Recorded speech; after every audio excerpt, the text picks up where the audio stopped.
Hello students, अगर आप इन 15 important एंटोनियम्स को तैयार कर लेते हैं तो आपको आगे एंटोनियम्स पढ़ने की ज़रूरत नहीं पड़ेगी। तो स्टूडेंट, इस वीडियो में मैं आपको क्लास 12 इंग्लिश ग्रामर का टॉप 15 एंटोनियम्स बताऊंगा, वो भी हिंदी मीनिंग के साथ। ये 15 जो एंटोनियम्स मैंने लिए हैं ये बहुत ही ज़्यादा इंपॉर्टेंट है। तो वीडियो स्टार्ट करने से पहले अगर आप चैनल पर नए हैं तो चैनल को सब्सक्राइब करके बेल आइकन प्रेस कर लीजिएगा और वीडियो पसंद आने पर वीडियो को लाइक भी कर दीजिएगा। तो चलिए वीडियो को स्टार्ट करते हैं। वीडियो को लास्ट तक देखिए ताकि आपको सभी एंटोनियम्स अच्छे से समझ में आ जाएं। आज ही आप समझ लेंगे तो आगे आपको एंटोनियम्स पढ़ने की जरूरत नहीं पड़ेगी। इससे पहले जो मैंने एंटोनियम बताए हैं उनका भी लिंक आपको डिस्क्रिप्शन में मिल जाएगा, वहां से जाकर आप उन एंटोनियम्स को भी तैयार कर सकते हैं। तो देखिए, सबसे पहला हमारा जो है वो है एंशियंट। एंशियंट का मतलब होता है प्राचीन या फिर पुराना। अब आपके बोर्ड एग्जाम में पूछा कैसे जाएगा, लिख दिया जाएगा एंशियंट, ठीक है। इसका आपको एंटोनिम लिखना है, तो आपको हिंदी मीनिंग नहीं लिखना है वहां पर, ये ध्यान में रखिएगा। आपको वहां पर हिंदी मीनिंग नहीं लिखना है, एंशियंट का जो एंटोनिम होगा उसको सीधे सीधे लिख देना है। तो मैं यहाँ पर आपको समझाने के लिए हिंदी मीनिंग लिखा हूं मैंने, ठीक है। तो देखिए क्या है, एंशियंट का मतलब होता है प्राचीन या पुराना। तो इसका एंटोनियम्स मतलब विलोम शब्द, ठीक है। इसका एंटोनियम्स होगा मॉडर्न, ठीक है, या फिर आप इसे लिख सकते हैं न्यू। इन दोनों में से किसी एक को लिख देंगे तो आपको पूरा मार्क दे दिया जाएगा। और इसका मतलब होता है नया, ठीक है। तो समझ में आ रहा है। देखिए, एंशियंट का मतलब पुराना या प्राचीन, तो इसका एंटोनिम विलोम होगा मॉडर्न या न्यू, यानी कि नया, ठीक है। समझ में आ रहा है। इसका सीधा उल्टा लिखना है, ठीक है। दूसरा देखिए हमारा है एक्सेप्ट। एक्सेप्ट का मतलब होता है मान लेना या स्वीकार कर लेना। तो इसका जो होगा एंटोनिम्स वो होगा डेनिंग, DENY, ठीक है। या फिर आप लिख सकते हैं रिफ्यूज, रिफ्यूज। और इसका अर्थ क्या होता है, इसका अर्थ होता है मना करना। देखिए इसका सीधा सीधा एंटोनिम्स होगा मना करना। तो देखिए हिंदी में भी मैं समझा रहा हूँ, इंग्लिश में भी समझा रहा हूँ, इतना आप लोगों को समझ में आना चाहिए। PDF भी मैं डिस्क्रिप्शन में दे दूंगा।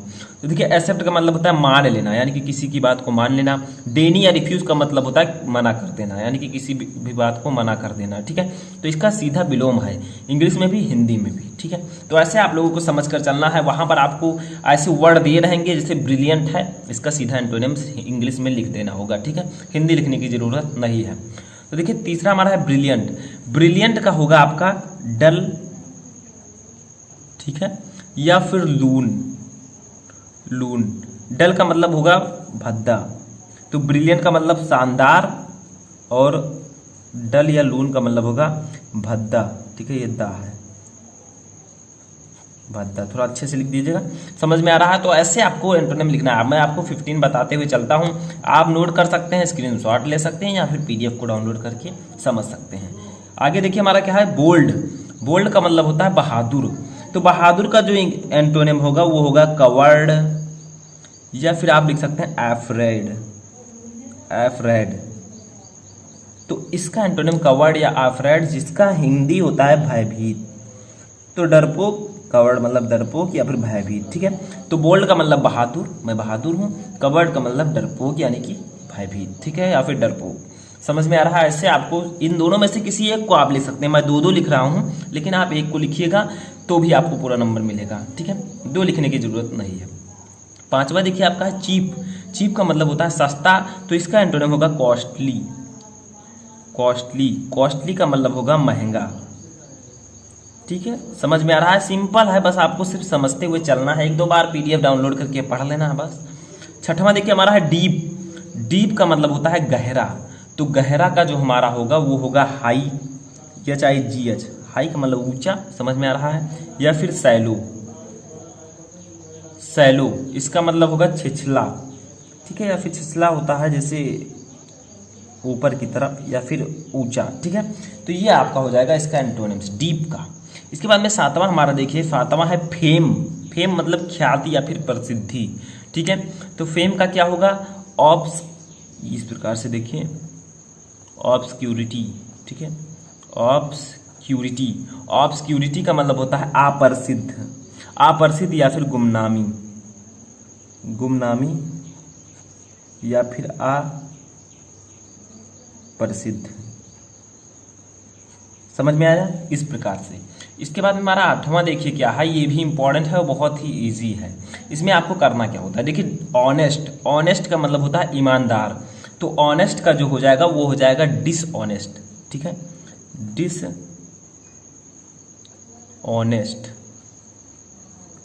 या फिर आप लिख सकते हैं कनिंग, कनिंग। इन दोनों का मतलब होता है क्या, बेईमान, बेईमान। तो ऑनेस्ट का मतलब ईमानदार जिसके पास ईमान हो, डिसऑनेस्ट या कनिंग का मतलब होता है बेईमान जिसके पास ईमान ना हो।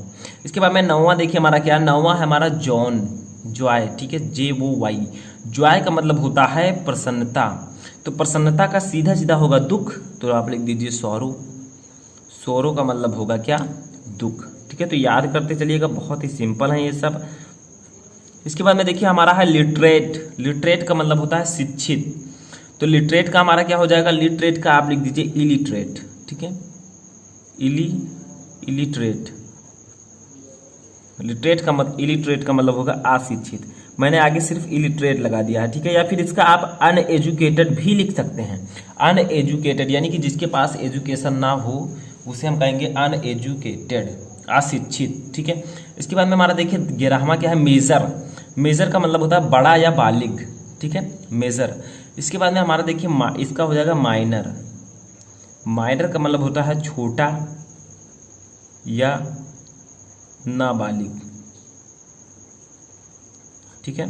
तो मेजर का मतलब होगा बड़ा या बालिग, माइनर का मतलब होता है छोटा या नाबालिग, ठीक है।